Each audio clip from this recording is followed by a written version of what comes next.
नमस्कार प्रेक्षकांनो, स्टार प्रवाहावरील लग्नानंतर होईलच प्रेम या मालिकेच्या आगामी भागात आपण पाहणार आहोत की काव्या पार्थला म्हणते की बाहेर मातीचा किती छान वास येतोय, मला ना खायची आहे.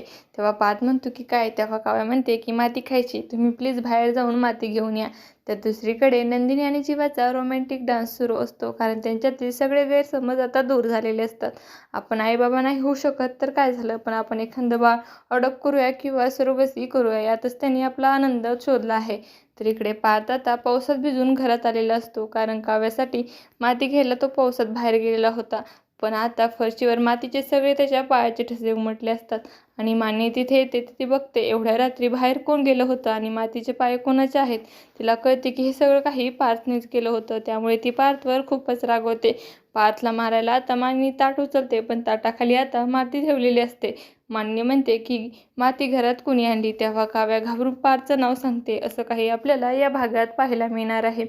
तुम्हाला जर आपला व्हिडिओ आवडला असेल तर चॅनलला लाईक, शेअर आणि सबस्क्राईब करायला विसरू नका. धन्यवाद.